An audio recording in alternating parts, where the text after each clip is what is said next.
Alhamdulillah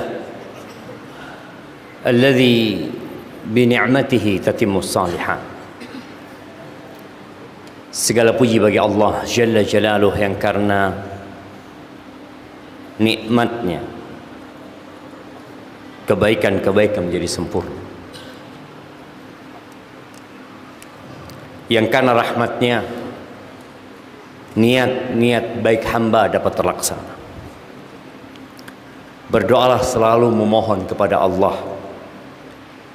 agar memberikan petunjuk kepada pemimpin negeri kita, menjaga nusa dan bangsa kita. Allah Azza wa Jalla berfirman, ud'uni astajib lakum.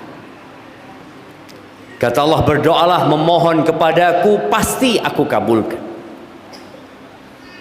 Tapi terkadang doa kita tidak pernah melewatin pagar rumah kita. Tetangga pun tidak pernah kita doakan. Warga yang tinggal bersama kita di perumahan kita juga nggak pernah kita doakan. Bagaimana kita hendak mendoakan yang lebih luas lagi? Padahal doa itu adalah silahul mukmin. Senjatanya orang beriman doa. Mungkin sebagian ada yang meremehkan doa. Dia berpikir harus berusaha, berupaya, berjuang. Wallah, thumma wallah. Antum mau berusaha dan berjuang. Kaki jadi kepala, kepala jadi kaki. Tapi kalau Allah katakan tidak, maka tidak akan pernah berhasil. Semuanya ada di tangan Allah Azza wa Jalla.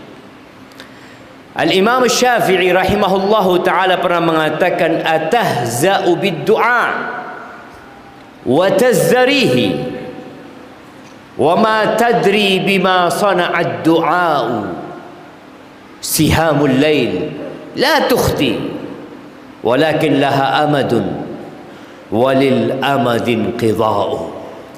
Apakah engkau menertawakan doa, meremehkan sebuah permohonan? Engkau nggak tahu apa yang diperbuat oleh doa ini. Doa itu adalah anak panah di malam hari yang tepat sasaran, nggak pernah salah. Tapi ada waktunya yang terkadang sebagian kita ya jenuh menunggu anak panah itu menepati sasaran. Allahumma salli wa sallim wa zid wa barik wa an'im ala abdika wa rasulika sayyidina wa maulana wa habibina wa syafi'ina Muhammad wa ala alihi wa ashabihi ajma'in. Ya Allah, semoga salawat dan salam, berkah dan nikmat senantiasa engkau curahkan untuk hamba kekasihmu, untuk baginda Nabi kita Muhammad alaihi salatu wassalam, untuk keluarga beliau, untuk istri-istri beliau, untuk putra-putri beliau, dan untuk seluruh sahabat Nabi. Semoga Allah meridhai kita bersama mereka. Amma ba'd. Malam ini malam Sabtu, harinya hari Jumat, dan ternyata hari Jumat itu adalah Sayyidul Ayyam, hari yang paling mulia. Dan Nabi alaihi salatu wassalam mengatakan, fa'akthiru fih minas salati alayya fa inna salatakum alayya ma'rudah. Di hari Jumat itu kalian perbanyak solawat buat aku, kata Nabi SAW. Solawat kalian itu dihaturkan kepada aku, kata Nabi SAW. Nah, antum berapa kali solawat buat Nabi hari ini? Coba antum pikir-pikir.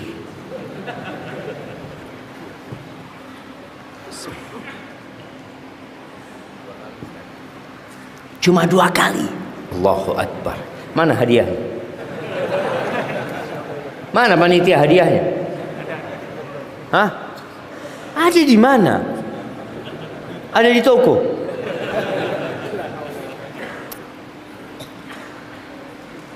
Ya jemaah, kita ini kadang-kala mengaku cinta kepada Rasul SAW. Buktikan cinta. Orang yang cinta akan sering mengingat yang dia cintai. Itu bukti dia cinta.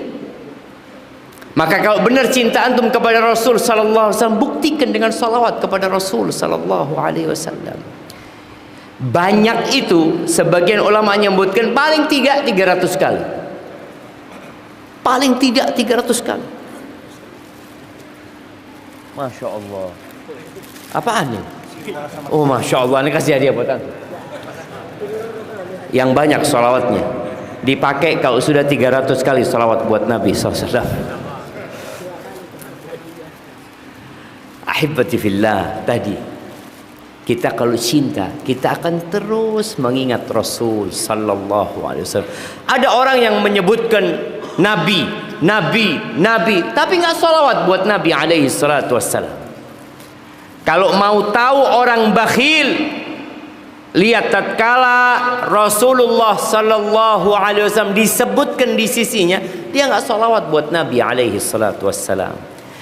Al-bakhil man dzukirtu indahu falam yusalli alayya.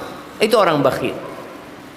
Jibril alaihissalam pernah mengaminkan, Nabi Muhammad alaihi salatu wasallam pernah mengaminkan doanya Jibril. Jibril mengatakan, syaqiyun abdun dzukirta indahu falam yusalli alayya. Melarat seorang hamba, menderita hidup seorang hamba yang dirimu disebutkan di sisinya, kemudian dia tidak bersalawat kepada. Ahibati fillah, Nabi nggak butuh salawat kita, tapi kita yang butuh bersalawat kepada Nabi alaihi salatu wassalam. Allah Azza wa Jalla mengatakan, innallaha wa malaikatahu yusalluna 'alan nabi. Allah tuh bersalawat buat Nabi.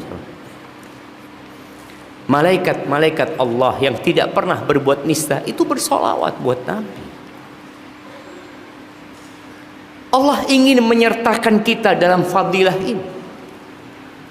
Lalu Allah mengatakan, ya ayyuhalladzina amanu sallu alaihi wasallimu taslima.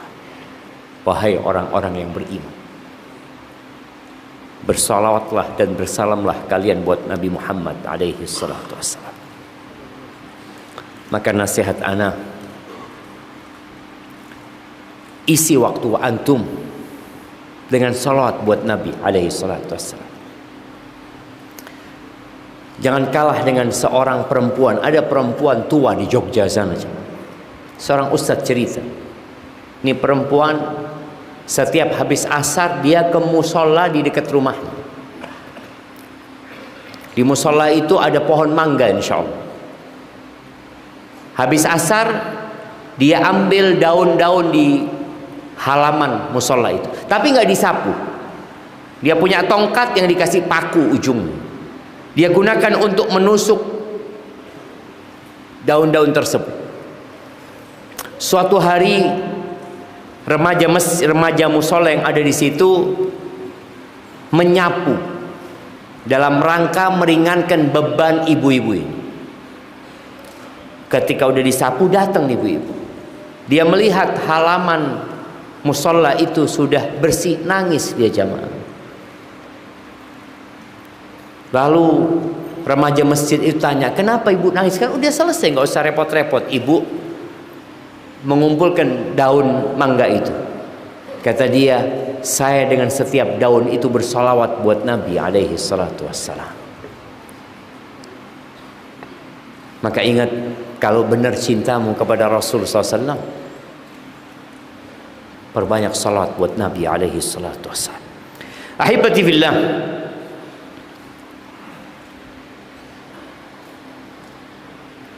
hari ini kita akan bicara tentang hidayah. Kenapa penting bicara tentang hidayah? Antum tahu, kita dalam setiap sholat kita itu nggak berhenti meminta hidayah. Di setiap rakaat kita mengatakan ihdinas siratal mustaqim. Setelah kita mengatakan iyyaka na'budu wa iyyaka nasta'in, hanya kepadamu kami beribadah dan hanya kepadamu kami meminta pertolongan, permintaan pertama ihdinas siratal mustaqim. Kita baca tadi waktu sholat subuh 2 kali. Kita baca waktu sholat zuhur. Kita baca waktu sholat asar. Maghrib kita baca. Maghrib isya tuh nggak jauh, tapi kita minta hidayah lagi. Waktunya nggak panjang. Ini menunjukkan pentingnya hidayah. Di waktu-waktu antara sholat itu mungkin saja datang syaitan dan menyesatkan kita. Siapa yang menjamin antum besok pagi masih dalam kondisi Islam? Rasulullah sallallahu alaihi wasallam 1447 tahun yang lalu berpesan kepada para sahabatnya, badiru bil a'mal. Badiru bil a'mali fitanan ka qita'il lailil muzlim. Yusbihu ar-rajulu mu'minan wa yumsi kafiran. Wa yumsi mu'minan wa yusbihu kafiran yabi'u dinahu bi'aradin minad dunya. Kalian segera beramal, kata Nabi SAW. Karena di antara yang menyebabkan hidayah itu menetap di hati, menghujam di dada, adalah mengamalkan ilmu yang dipelajari. Nabi mengatakan kepada para sahabatnya sallallahu alaihi wasallam, badiru, cepat kalian beramal sebelum datang fitnah, kekacauan yang seperti potongan malam gelap gulita.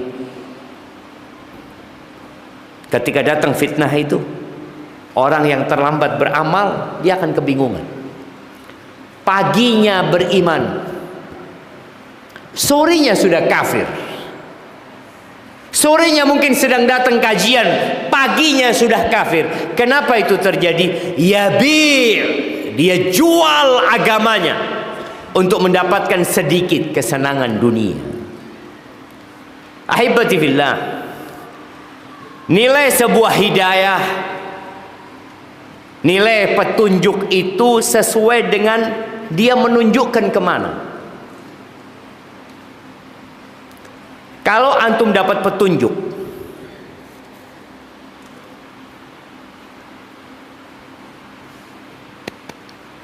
antum dikasih lembaran tisu yang di dalamnya ada peta menuju ke harta karun. Harta karun itu isinya ya mungkin 1 ton emas murni. Kira-kira berapa harga tisu yang berisikan peta ini? Orang akan berebut. Kenapa? Karena ini petunjuk menuju ke tempat yang semua orang ingin mendapatkan. Bagaimana kalau petunjuk itu menuju ke surga Allah Azza wa Jalla yang luasnya seluas langit dan bumi? Wallah jamaah, di surga nggak ada gerah kayak gini. Antum gerah di sini jamaah? Nggak ada. Di surga nggak ada antri toilet. Berarti tiap orang punya toilet. Nggak ada toilet di surga. Tidak ada toilet di surga. nggak ada rumah sakit.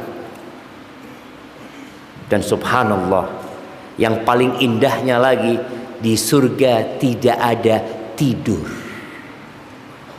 Anda sebagian antum sudah mulai. Subhanallah, nggak ada tidur di surga. Fiha ma tashtahihil anfus wa taladzul a'yun wa antum fiha khalidun. Ini kita bicara hidayah yang mengantarkan ke sebuah tempat yang di dalamnya apa yang diinginkan oleh jiwa antum. Antum ingin apa? Berapa banyak keinginan kita di dunia yang tidak tercapai? Berapa banyak angan-angan kita yang menguap dan tidak pernah menjadi kenyataan? Berapa banyak mimpi yang kita rajut kemudian jadi mimpi buruk? Dan kita ingin cepat bangun dari tidur kita. Di surga, apa saja yang antum inginkan? Antum ingin apa? Jamaah, datang seorang sahabat. Dia hobinya naik kuda. Dan dia cinta dengan kuda. Lalu dia mengatakan kepada Rasul sallallahu alaihi wasallam, "Ya Rasulullah, afil jannati faras." Rasulullah, alaikas salatu wassalam, ya Rasulullah, apakah di surga ada kuda? Kan ada orang yang suka kuda. Ini ada teman-teman suka naik motor. Kira-kira ada nggak motor di surga? Apa saja yang antum ingin. Lalu kata Nabi SAW, "Idza udkhiltal jannah atau idza dakhaltal jannah utita bi farasin min yaqutatin hamra laha janahan lahu janahan yatiru bika haitsu tasha." Kalau engkau dimasukkan ke surga, akan dibawa ke sisimu seekor kuda yang terbuat dari permata merah atau berlian merah. Min yaqutatin hamra.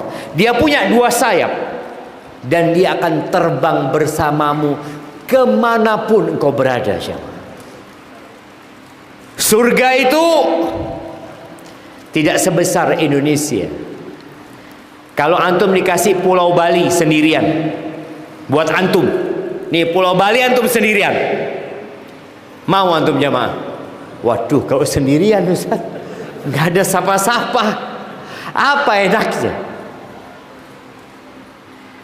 Surga itu arduhas samawati wal ardh, luasnya seluas langit dan bumi. Antum melihat langit itu, ada banyak planet di situ, bahkan miliaran jumlahnya jamaah. Itu jadi bagian surga.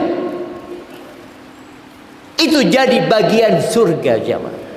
Boleh jadi antum ada berada di salah satu planet dan abah antum di planet lain.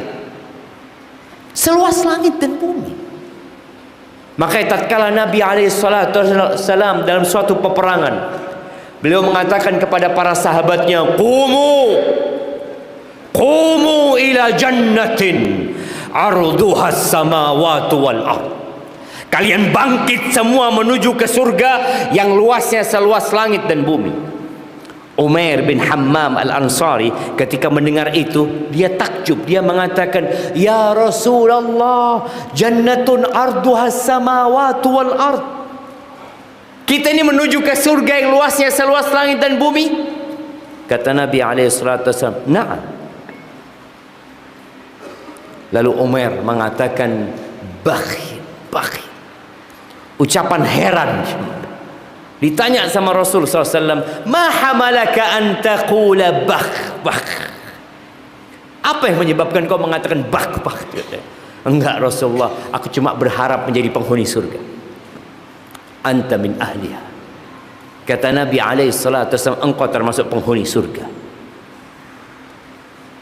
Kira-kira antum kalau dikasih tahu antum penghuni surga, antum datang kajian? Aduh, selesai sudah. Sholat, aduh nggak perlu lagi sudah. Ana penghuni surga. Umair bin Hammam ketika mendengar itu, dia langsung mengeluarkan beberapa butir kurma dari sarung pedang, disimpan di sana sama dia. Dia mulai makan dalam rangka memperkuat dirinya dalam peperangan. Ketika dia makan, dia mikir, lain hayit atau lain ishtu hatta akula hadhihi tamarat la hiya hayatun tawila. Kalau aku hidup sampai menyelesaikan kurma-kurma ini, itu hidup yang panjang, kata Umar. Lalu dibuang kurma itu, dia lari jamaah ke medan perang. Kemudian dia masuk dan mati syahid. Maka subhanallah jamaah, yang kita bicarakan tentang hidayah menuju ke surga Allah yang luasnya seluas langit dan bumi.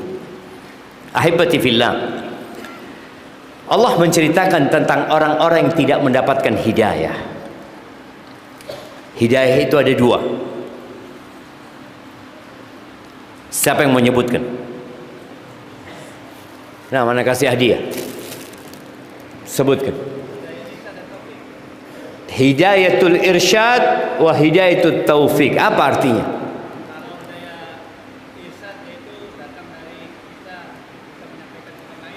Hidayatul irsyad itu keterangan, penjelasan, Quran turun, hadis-hadis Nabi, Nabi diutus, itu hidayatul irsyad. Tapi hidayatul taufik milik Allah. Allah membimbing dia untuk menerima kebenaran dan menjalankannya. Masya Allah, kasihkan. Nah, antum tahu tuh, semua orang dapat hidayah, tapi hidayatul irsyad. Makanya Allah Azza wa Jalla mengatakan, Zalikal kitabu la raiba fih hudal lil muttaqin. Itu Quran, ini Quran, kitab yang tidak ada keraguan di dalamnya, hidayah buat orang-orang yang bertakwa. Artinya mereka mendapatkan taufik untuk menerima dan mengamalkannya. Allah di ayat yang lainnya di Al-Baqarah mengatakan, Syahrul Ramadhan alladzi unzila fihi al-Quran hudal linnas. Hudal linnas, petunjuk untuk seluruh umat manusia. Abu Jahal dapat hidayah ini. Abu Lahab juga mendengar. Sama juga dengan Abu Talib. Nabi SAW membacakan Al-Quran kepada penduduk Mekah, tapi mereka menolaknya. Sampai beliau mengatakan, wa qala ar-rasul ya rabbi, wa qala ar-rasul ya rabbi inna qaumi ittakhadhu hadzal qur'ana mahjura. Rasul berkata, wahai Rabbku, kaumku menjadikan Quran ini sesuatu yang mereka tinggalkan, mereka abaikan. Allah Azza wa Jalla berfirman di surat Al-Maidah ayat 36-37, menceritakan tentang orang-orang yang mengabaikan hidayah ini. Innal ladzina kafaru law anna lahum ma fil ardi jami'an wa mithlahu ma'ahu liyaftadu bihi min adzabi yaumil qiyamah ma tuqbila minhum wa lahum adzabun alim. Sesungguhnya orang-orang kafir, andai kata milik mereka semua yang ada di muka bumi dan double, maka mereka ingin menebus diri mereka dari azab neraka, tapi nggak akan diterima sama Allah, nggak akan diterima. Dunia, bumi ini yang sekarang diperebutkan oleh 8 miliar manusia. Kalau bumi itu milik satu orang dan dia ingin menebus dirinya plus 2 bumi, Allah nggak akan terima. Kenapa? Jamaah, kenapa Allah nggak terima? Kita tahu ya, di dunia ini ada sistem menebus. Anak antum di penjara bisa ditebus. Kasus apa bisa ditebus. Kadangkala ingat kasus Gayus namanya. Gayus apa? kambunan ya, bisa keluar dia. Akhirnya sipirnya yang masuk penjara, akhirnya bisa nebus, punya fulus dia bisa nebus. Bagaimana kalau tebusannya itu seluruh emas yang ada di Indonesia? Oh ya, langsung keluar Ustaz. Orang berapa puluh juta aja keluar, ratusan juta keluar. Bagaimana kalau dia menebus dengan seluruh isi bumi ini, double dia berikan? Ada sistem tebusan, tapi Allah nggak terima. Kenapa? Karena dunia ini buat Allah tidak lebih dari satu sayap nyamuk. Nilainya sedikit, sampai kata Nabi alaihi salatu wassalam, "Lau kanatid dunya ta'dilu 'indallahi janaha ba'udah, ma saqa minha kafiran syarbata ma." Andai kata dunia ini ada nilainya di sisi Allah seperti satu sayap nyamuk, satu, Allah nggak akan kasih orang kafir seteguk air. Tapi realitanya kita lihat orang-orang kafir kaya raya. Di muka bumi ini dari 8 miliar manusia, 2 miliar yang muslim, 6 miliar orang-orang kafir. Kita bayangin, Allah kasihkan kepada mereka dunia karena memang nggak ada nilainya. Terus dia menembus dirinya dengan dunia, dengan sesuatu yang tidak bernilai di sisi Allah Azza wa Jalla, nggak akan diterima.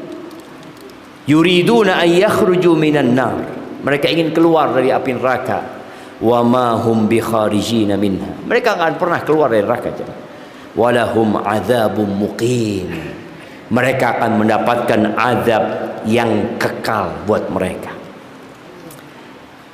Penghuni surga, kita lihat apa yang mereka katakan ketika mereka masuk surga. Di surat Al-A'raf di ayat 43, Allah mengatakan tentang ucapan penghuni surga. Penghuni surga mengatakan, wa qalu alhamdulillah alladzi hadana li hadza wa ma kunna linahtadiya laula an hadanallah. Penghuni surga mengatakan, segala puji bagi Allah yang telah menunjuki kami kepada surga ini. Ini bicara hidayah, bicara peta menuju ke surga. Segala puji bagi Allah yang telah memberikan hidayah kepada kita untuk masuk surga ini. Dan sekali-kali kami tidak akan mendapatkan petunjuk kalau Allah tidak memberi kami petunjuk. Nggak akan. Ahibati fillah,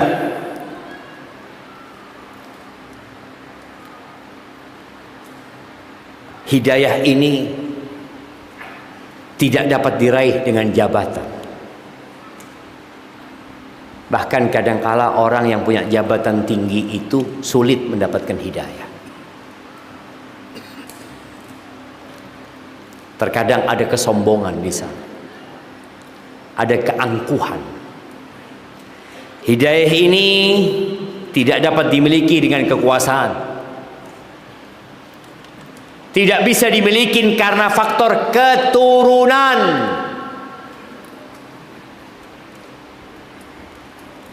Karena bapakku nabi, aku pasti dapat hidayah. Enggak. Nabi Nuh alaihissalam 950 tahun berdakwah, anaknya kafir. Nggak ada ceritanya karena nasabnya bapaknya Nabi berarti dia akan dapat hidayah, dia akan masuk surga. Enggak. Dan Nabi SAW mengatakan, faman batta'a bihi amaluh lam yusri bihi nasabu. Jangan karena antum anaknya kiai, anaknya ustad, antum berpikir akan cepat masuk surganya. Nggak bisa. Yang lambat ketika melewatin sirat yang berada di atas neraka jahanam gara-gara amalnya nggak cukup, nggak mungkin jadi cepat gara-gara nasab. Nabi kita Muhammad alaihi salatu wassalam ingin pamannya dapat hidayah. Abu Talib Ya Allah jemaah, Abu Talib nggak dapat hidayah, Abu Sufyan dapat hidayah. Kok bisa Ustaz ya? Bukan kita yang mengatur hidayah itu buat siapa. Sejak Nabi diutus, ketika beliau umur 40 tahun, tentunya Nabi mendakwain pamannya. Sampai 10 tahun kemudian pamannya belum masuk Islam. Padahal hidayah sudah menyapa. Bahkan hidayah tinggal di rumahnya. Bahkan perjumpaan dengan hidayah begitu seringnya. Sampai ketika ajal datang menjemput, hidayah tetap datang menyapa. Bayangin nih. Ketika Abu Talib sedang nazak, Rasulullah sallallahu alaihi wasallam mendatangi pamannya. Ternyata di sisi kepala pamannya ada Abu Jahal dan Abdullah bin Abi Rabi'ah atau Abdullah bin Abi Umayyah. Dua orang nih. Rasul SAW mengatakan kepada pamannya, memberikan petunjuk yang namanya tadi hidayatul irsyad. Qul ya am, paman, katakan wahai pamanku, la ilaha illallah. Abu Talib ini orang Arab, sangat mudah baginya mengatakan la ilaha illallah. Tapi Abu Talib tahu dengan konsekuensi dari ucapan la ilaha illallah. Di saat banyak orang-orang yang mengaku muslim, tapi dia tidak tahu dengan syarat ketentuan dari la ilaha illallah. Apa kata Abu Jahal dan Abdullah?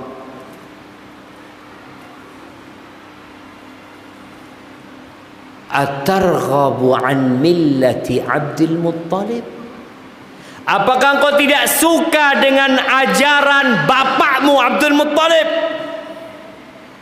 Sedangkan bangsa Arab pada waktu itu bangsa yang sangat fanatisme terhadap nenek moyang mereka. Abu Jahal dan Abdullah tidak mendatangkan dalil. Dia hanya mengatakan, ini loh agama nenek moyangmu. Engkau gak suka, engkau mau ikut agamanya ponakanmu ini. Gak jadi dia mengatakan. Lagi Nabi SAW mengatakan, Qul ya am la ilaha illallah. Kembali Abu Jahal dan Abdullah mengatakan, Atarghabu an millati Abdul Muttalib. Lalu matilah dalam kesyirikan. Sedih Nabi SAW. Lalu turun firman Allah di surat Al-Qasas ayat 56.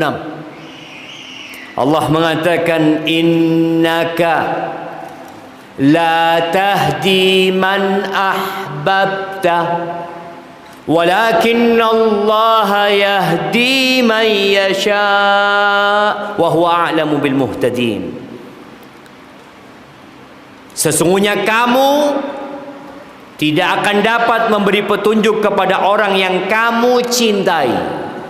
Nggak bisa.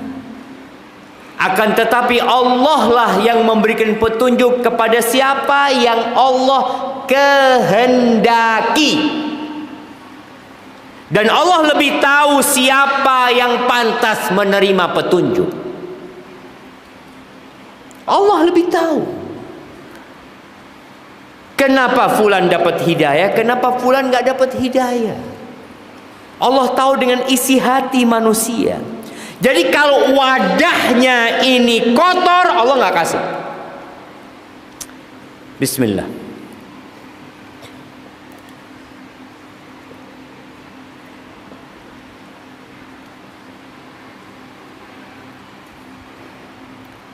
Alhamdulillah. Jamaah, ana tanya sama antum, kalau gelas ini kotor, apakah antum akan tuangkan air? Kagak. Antum akan tuangkan teh? Enggak mungkin lah, kotor tempatnya. Dan Allah yang lebih tahu dengan wadah untuk hidayah itu. Apakah pantas untuk dituangkan hidayah di sana atau tidak? Abu Jahal dan Abdullah bin Abi Umayyah ini, Abu Jahal nggak dapat hidayah, Abdullah masuk Islam nanti.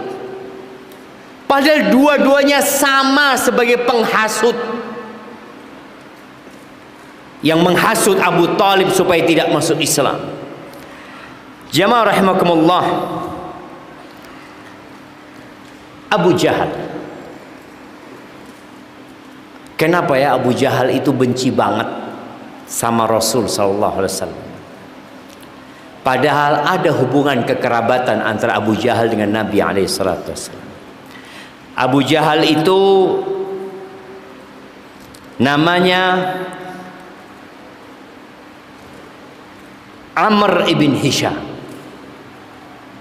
Amr ibn Hisham di kalangan Quraisy digelari Abul Hakam. Abul Hakam ini maknanya ya orang yang bijak, orang yang bijaksana. Tapi sama Nabi alaihissalatu wassalam dirubah gelarnya jadi Abu Jahal, bapaknya kebodohan. Ada sebuah kisah. Suatu hari, ini disebutkan oleh Imam Al-Qurtubi dalam tafsir surat Al-Jathiyah di ayat 23. Allah mengatakan wa khatama ala sam'ihi wa qalbihi. Allah menutup pendengaran dan hatinya. Jadi jemaah, kalau gelas kotor tadi masih mungkin dibersihkan kemudian dikasih hidayah. Tapi kalau ada gelas kebalik, antum mau datangkan satu tangki berisi 50.000 liter, antum tuangkan ke sini, mungkinkah ada yang masuk? Ada. Maka kita meminta kepada Allah yang membolak-balikkan hati kita agar hati kita ditetapkan di atas agama Allah Azza wa Jalla. Suatu hari Abu Jahal ini tawaf. Abu Jahal itu umroh, jemaah. Iya, haji loh, haji. Loh, nggak ada Ka'bah di sana. Jadi orang-orang musyrikin itu umroh dan haji, walaupun nggak pakai visa furoda atau visa apa, mereka nggak pakai visa reguler apa-apa. Mereka haji dan mereka mengagungkan Baitullah. Tapi mereka melakukan kesyirikan. Mereka menyembah Allah dan menyembah selain Allah. Jadi mereka yang dikatakan syirik itu tadi, menyembah Allah dan menyembah selain Allah Azza wa Jalla. Suatu hari Abu Jahal sedang tawaf bersama Al-Walid ibn Al-Mughirah. Walid bin Mughirah ini tokoh Quraisy juga yang dituakan. Mereka lagi tawaf keliling, ngobrol tentang Nabi Muhammad alaihissalatu wassalam. Lalu kata Abu Jahal, wallahi inni la'a'lamu innahu lasadiq. Demi Allah, aku tahu Muhammad sallallahu alaihi wasallam itu benar. Kata Abu Jahal. Mah, kata Al-Walid bin Mughirah, wa ma dallaka ala dhalik. Dari mana engkau tahu kalau dia benar? Apa kata Abu Jahal? Ya Aba Abdi Syams, wahai bapaknya Abdus Syams ya. Ini gelarnya Al-Walid bin Mughirah. Kunna nusammihi fi sabahu sadiqul amin.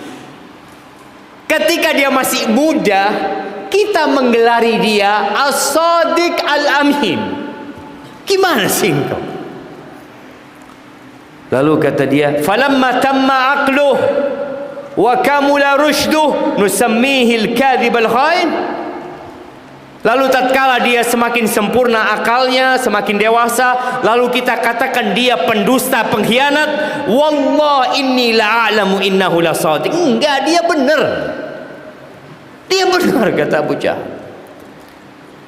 Lalu kata Al-Walid bin Mughirah, fama yamna'uka an tusaddiqahu wa tu'mina bihi. Lalu apa yang menghalangimu untuk beriman kepadanya dan mengikuti dia, percaya sama dia?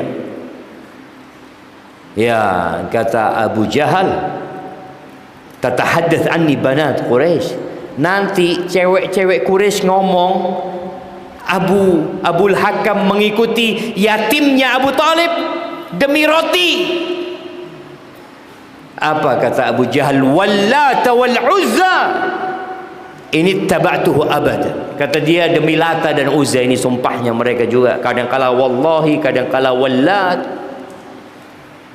aku tidak akan pernah mengikuti dia selama-lamanya. Jadi memang wadahnya udah nggak benar, cuma ada kisah-kisah lain yang disebutkan oleh Ibnul Qayyim ya. Tapi yang jelas Abu Jahal itu tahu Nabi Muhammad alaihissalam benar, tapi dia nggak mau ikut karena faktor sombong, hasad, iri, dengki. Maka sulit mendapatkan hidayah. Ada kisah ketika Hidayah menyapa. Ini seorang sahabat yang disebut Syaitanu Quraisy, setannya Quraisy. Siapa yang tahu namanya?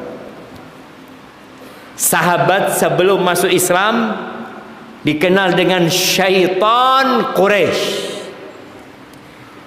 setan ya. Tapi dia dapat hidayah. Kok bisa itu? Abu Jahal disebut Abul Hakam.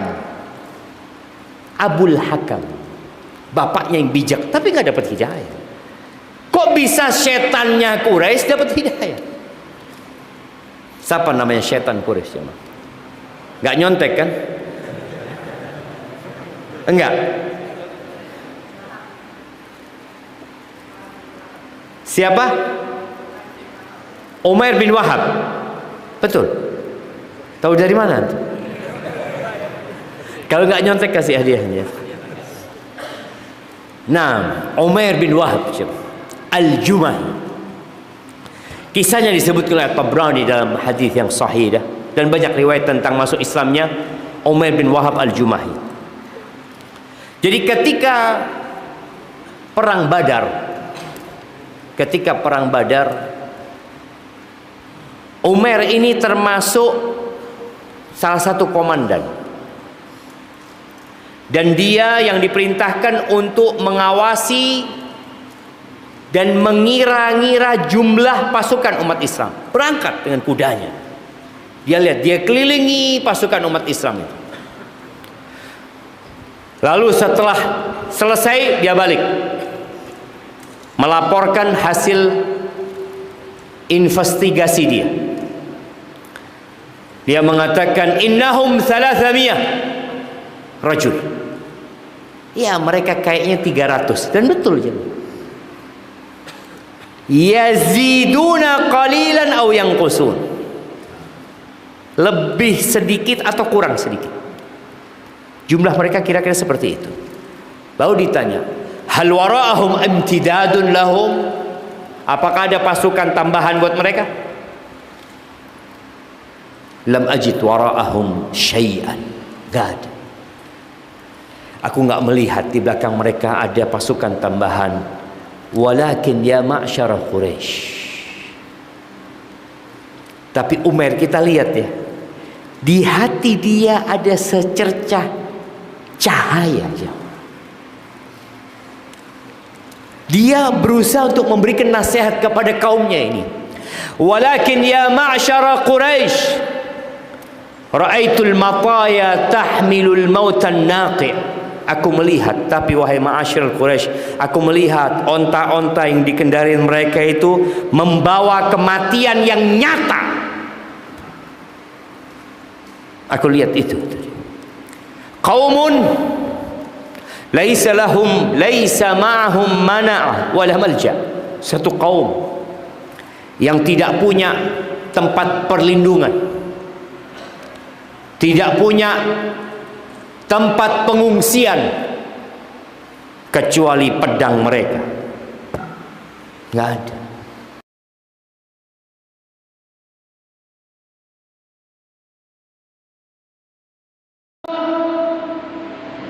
ay yuqtala rajulun minhum hatta yuqtala rajulun minhum. Aku dalam pandanganku nggak akan dibunuh satu orang di antara mereka kecuali dibunuh satu orang di antara kita. Jadi satu mati di antara mereka, satu di antara. Jadi kalau 300 yang mati di antara. Itu kata Allah. Fama khairul aish ba'da. Kalau itu terjadi, apa enaknya hidup setelah ini, kata Allah. Lalu kata Umar, mahu rakyat. Itu laporanku, silahkan kalian ambil pendapat. Omongan Umar itu membuat pasukan Badar ini, pasukan Quraisy ini konflik. Sebagai mengatakan, udah pulang aja. Ayo pulang aja. Ngapain di sini? Mereka saudara-saudara kita juga. Kalau harus terbunuh 300, apa yang akan hidup setelah itu? Sebagian mau pulang dan sebagian pulang. Yang pasang badan siapa? Abu Jahal. Abu Jahal nggak ada ceritanya pulang. Yang mau pulang dikatakan, oh pengecut, kata Abu Jahal. Akhirnya takut nggak berani pulang. Gara-gara dia. Padahal Abu Jahal menjadi orang yang pertama mati ketika perang Badar. Kadang-kadang jemaah terus terang ketika anak membaca sejarah Abu Jahal ini, anak mikir kenapa Abu Jahal mati-mati. Dia kan boleh banget sama Rasul SAW, menyakiti Nabi SAW tidak berkata, tapi kok nggak mati-mati. Ternyata orang-orang zalim itu ujian buat orang-orang soleh. Diuji. Apakah antum benar-benar beriman atau pura-pura beriman? Ketika menghadapi orang-orang zalim seperti Abu Jahal, dan Nabi pernah mau dicekik, pernah mau diinjak kepalanya oleh orang itu. Baik, selesai peperangan, ternyata Allah berikan kemenangan kepada umat Islam. 70 tewas dari kalangan musyrikin, 70 tawan dari kalangan mereka. Meninggal dari umat Islam 22 atau kurang ya 20 ini dikatakan atau kurang lebih dari ini. Subhanallah. Akhirnya kaum Quraisy pulang dengan kekalahan. Tokoh mereka tewas ketika itu. Umayyah anaknya termasuk yang ditangkap. Akhirnya suatu hari Urwah bin Zubair cerita tentang ceritanya Umar. Mereka berdua sedang duduk di hijir Ismail. Kita lihat ya, sekarang kalau mau masuk hijir Ismail harus antri.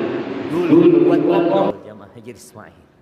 Iya, ketika dibawa orang-orang musyrikin, lagi ngobrol, mereka cerita tentang ya pahlawan-pahlawan mereka yang terbunuh ketika perang Badar. Lalu katanya Safwan, wallahi ma fil aish ba'dahum min khair. Nggak ada enaknya hidup setelah mereka meninggal dunia. Safwan bin Umayyah bapaknya mati ketika perang Badar itu. Umar ketika Safwan mengatakan itu, kata Umar, sadaqta. Benar apa yang kau katakan. Wallahi laula dainun alayya la amliku qada'ahu. Andai kata bukan karena hutang yang aku nggak bisa melunasi. Nih orang kafir takut sama hutang. Orang Islam sibuk dengan pinjol. Bisa lihat tentu. Bahkan senang sekali dengan yang namanya hutang. Hati-hati jemaah.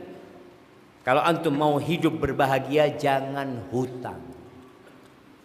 Banyak motivator-motivator ekonomi yang mengatakan engkau hendaklah berhutang. Karena kalau engkau berhutang, engkau akan berlari seperti kejar maling. Ya karena mau yang hutang. Enggak. Utang itu hammun bil lail wa dhullun bin nahar. Hutang itu kegelisahan di malam hari dan kehinaan di siang hari. Kita lihat Umar dalam kondisi kafirnya takut dengan hutang. Dia mengatakan, andai kata bukan karena hutang yang aku belum bisa melunasinya, Wa iyalun akhsha alaihim ad-dhai'a ba'di. Dan aku punya keluarga yang aku takut nggak ada yang bisa ngasih makan mereka kalau aku mati. Kalau bukan karena aku khawatir dua hal itu, utang dan keluarganya, la raqibtu ila Muhammadin sallallahu alaihi wasallam hatta aqtulahu. Maka aku akan berangkat menemui Muhammad alaihi salatu wasallam sampai aku membunuh dia.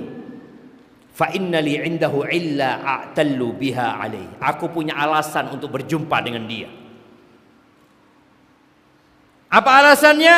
Aku akan katakan kepada dia, aku datang untuk menebus tawanan ini, menebus anak. Ada alasan. Sofwan melihat Umar mengatakan itu, langsung dimanfaatkan ucapan Umar. Alayya dainuk, utangmu aku tanggung. Ana aqdihi angka, aku lunasi utangmu. Waduh, enak ini jamaah. Wa iyaluka ma iyali uwasihim ma baqu. Dan keluargamu aku gabungkan dengan keluargaku. Aku akan membantu mereka selama mereka hidup. Umar serius jangan. Apa kata Umar? Idzan faktum sya'ni wa sya'ni. Kalau gitu rahasiakan obrolan ini. Rahasiakan.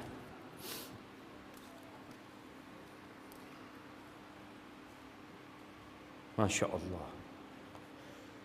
Nah, ana dapat surat jemaah. Suruh berhenti ustadznya. Iya, 10 menit lagi insyaallah jemaah. Baru kita masuk sesi tanya jawab insyaallah. Nih Umar, langsung dia pulang ke rumahnya, dia asah pedangnya, dia kasih racun jemaah. Karena kalau dia menebas kemudian hanya kena tangannya, maka nggak mati orang itu. Tapi kalau sudah diracun, dia akan mati karena racun yang ada di pedangnya itu. Kemudian setelah itu dia berangkat ke kota Madinah, sendirian berangkat jemaah. Naik ontanya, ya biasanya naik onta kira-kira 6-7 hari sampai ke kota Madinah. Ketika sampai kota Madinah, Umar lagi turun. Di depan Masjid Nabawi kelihatan sama Umar bin Khattab radhiyallahu taala anhu. Apa kata Umar? Hadzal kalb.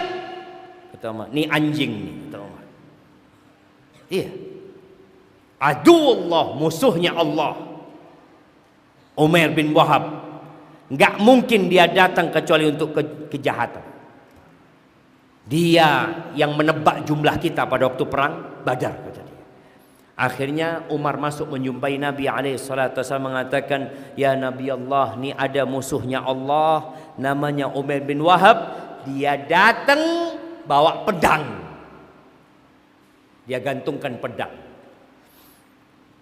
Kata Nabi SAW, adkhilhu alaih, suruh masuk dia. Akhirnya Umar keluar lagi. Diambil ini Umar ya, tali pedangnya itu ditaruh di lehernya jemaah. Sama Umar bin Khattab. Dibawa sama Umar masuk ke dalam dan Umar mengatakan kepada orang-orang Ansor, kalian masuk. Kata Umar. Di dekat Nabi SAW. Hati-hati sama orang ini. Kata dia. Umar mengatakan, wahdharu alai min hadzal khabith fa innahu ghairu ma'mun. Ini orang bahaya. Enggak aman orang ini. Dipegang sama Umar. Dibawa ketika Rasul SAW melihat Umar bawa Umar kayak gitu. Umar sama Umar. Umar itu Umar cilik artinya jemaah. Kata Nabi SAW, ya Allah, ma al-tafaq ya Rasulullah. Nabi itu lembut sekali jemaah. Semoga kita bisa lihat Rasul SAW. Paling enggak dalam mimpi kita bertemu Nabi alaihi salatu wassalam. Nabi pernah mengatakan, inna min asyaddin nasi hubban li man lam yarani wadda law ra'ani bimalihi wa ahlihi. Termasuk orang yang paling cinta kepada aku adalah orang yang belum pernah melihat aku, kata Nabi SAW. Tapi dia ingin melihat aku walaupun harus mengorbankan semua hartanya dan keluarganya. Kalau dikatakan kepada dia, keluargamu mati semua dan hartamu habis, tapi engkau bisa melihat Rasulullah SAW. Orang ini akan mengatakan, nggak apa-apa, yang penting aku bisa melihat Rasul SAW. Itu orang yang paling cinta kepada Nabi SAW. Akhirnya kata Nabi SAW, lepas Umar, biarkan dia ya Umar. Lalu Nabi mengatakan alaihi salatu wasallam, udnu ya Umar, Umar engkau mendekat ke sini, bawa pedang dia jangan. Lalu dia mengatakan, in'amu sabahan, ini ucapan selamat orang-orang Quraisy ya. An'imu au an'im sabahan, ucapan mereka, selamat pagi lah. Kadang seperti itu, kadang mungkin seperti itu maknanya. Selamat pagi. Pagi yang indah buat engkau. Kata Nabi SAW, laqad akramanallah bi tahiyyatin khairin min tahiyyatika ya Umar. Assalam. Kita udah dikasih ucapan selamat yang lebih baik daripada ucapan selamatmu, yaitu assalamualaikum. Tahiyyatu ahlil jannah. Ucapan selamatnya penghuni surga. Ama wallahi ya Muhammad in kunta biha la hadithu ahdin. Muhammad, engkau baru aja. Dulunya engkau biasa pakai ini juga katanya. Kata Umar. Lalu Nabi SAW mengatakan, ini ya, jadi antum tuh kalau komunikasi sama orang itu pakai adab dan etika.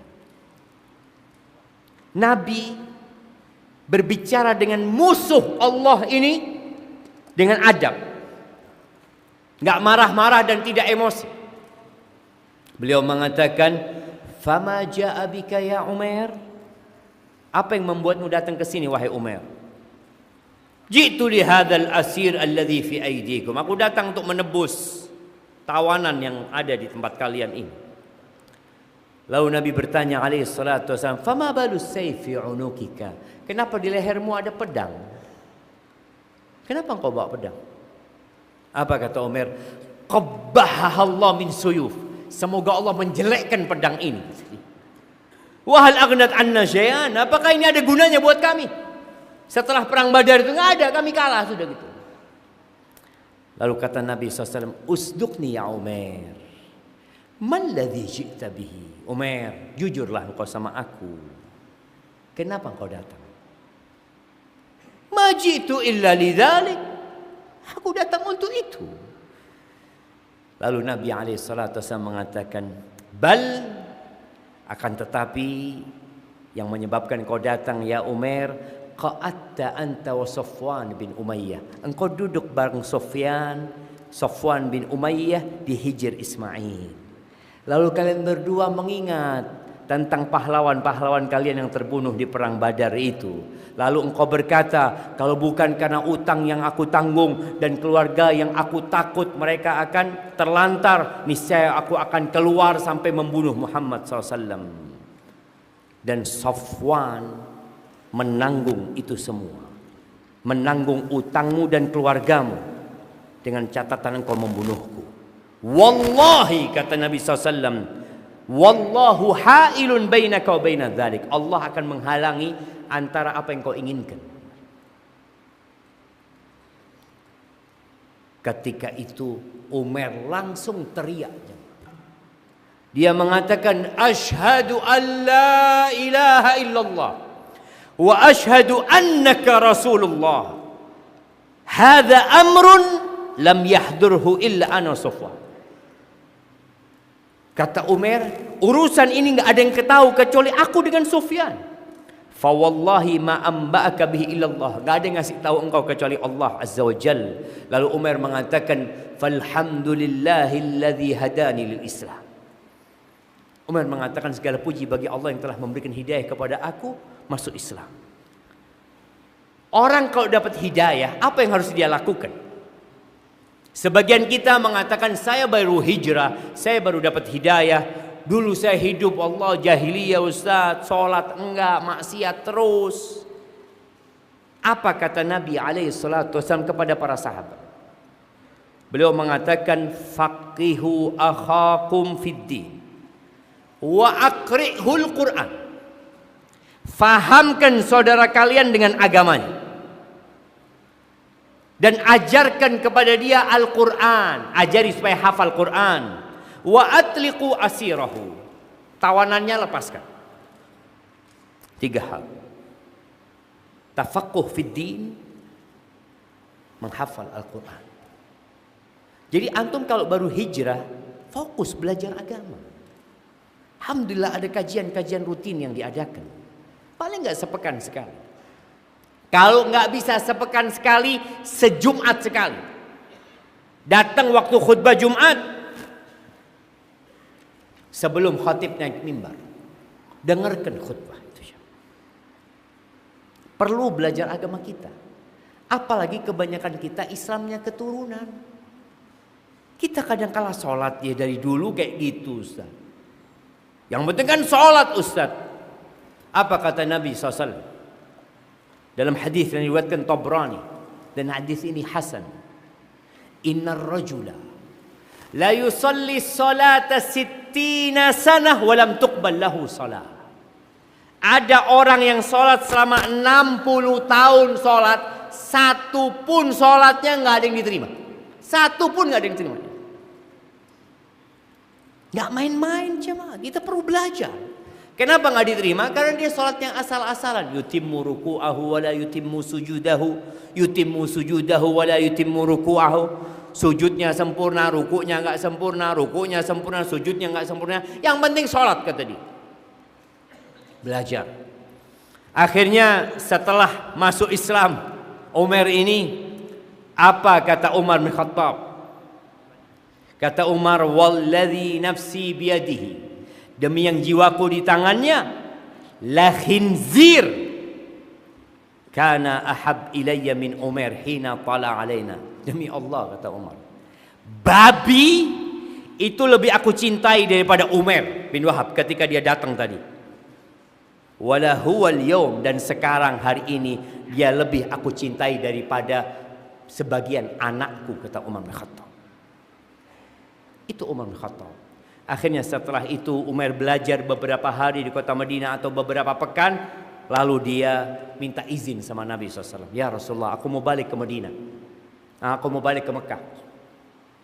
Sebagaimana aku memerangi Islam, aku akan balik ke Mekah menyebarkan agama Islam ini.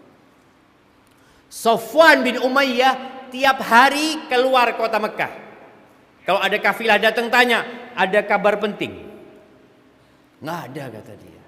Sufyan ngasih tahu orang-orang Quraisy, kalian sabar.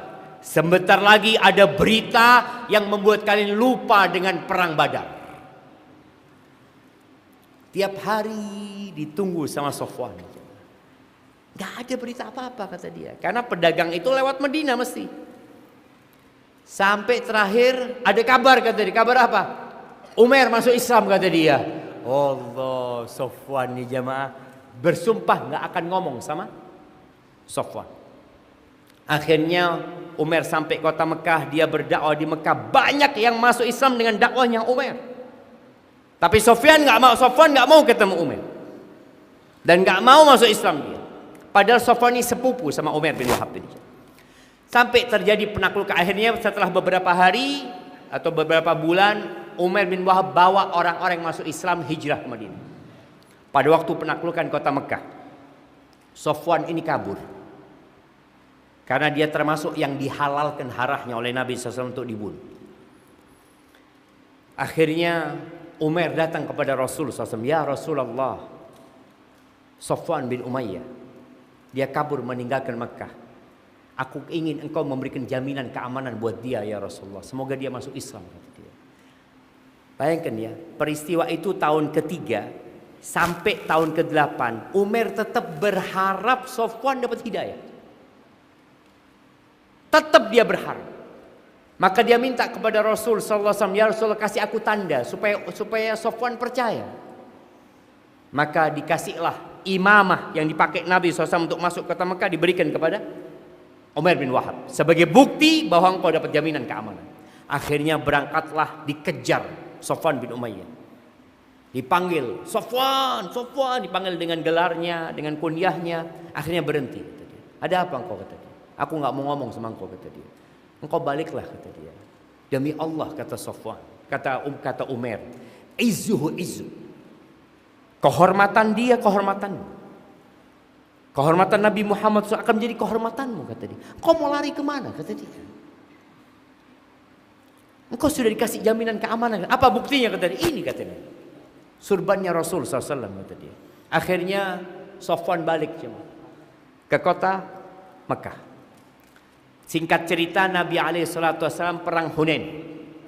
Ketika perang Hunain, Nabi SAW ngambil 100 baju besinya Safwan untuk perang. Safwan bingung. Aghasban ya Muhammad? Apakah ini bentuk perampasan? Kata, oh enggak. Ariyah madmunah, pinjaman yang dijamin. Akhirnya Safwan ini ikut perang. Bukan ikut perang karena mau perang jemaah, untuk melihat baju perangnya dia ini. Setelah selesai perang, Nabi bagi harta rampasan perang sallallahu alaihi wasallam. Satu orang dikasih 100 ekor onta ya, satu orang dikasih 100 ekor domba, macam-macam dibagi. Safwan bin Umayyah melihat di satu tempat itu ada hewan ternak yang banyak sekali. Dia curi-curi pandang jemaah. Dia lihat. Nabi melirik Safwan melihat sana. Kata Nabi SAW, ayu'jibuka hada? Engkau takjub sama ini, kata dia. Naam, kata dia, banyak banget hewan ternak ini. Kata Nabi SAW, huwalah, itu buat kamu, kata dia. Apa kata Safwan? Asyhadu an la ilaha illallah wa asyhadu anna Muhammad Rasulullah. Wallah, kata Safwan, gak mungkin ada orang mau berbagi sebanyak ini kecuali Nabi. Gak mungkin orang biasa. Kalau Umar masuk Islam gara-gara ghaib, perkara gaib yang datang kepada Nabi SAW. Kalau Safwan masuk Islam gara-gara melihat Nabi berbagi, nggak mungkin ada orang biasa berbagi seperti ini. Maka ahibati fillah, ketika datang hidayah, tolong dijaga hidayah ini dengan terus belajar, diamalkan, dan ajaklah orang lain untuk mendapatkan hidayah ini dan saling mendoakan. Semoga dengan itu Allah memberikan hidayah kepada semuanya. Masya Allah, pas waktu ana sampai jam 20.50. Barakallahu fikum.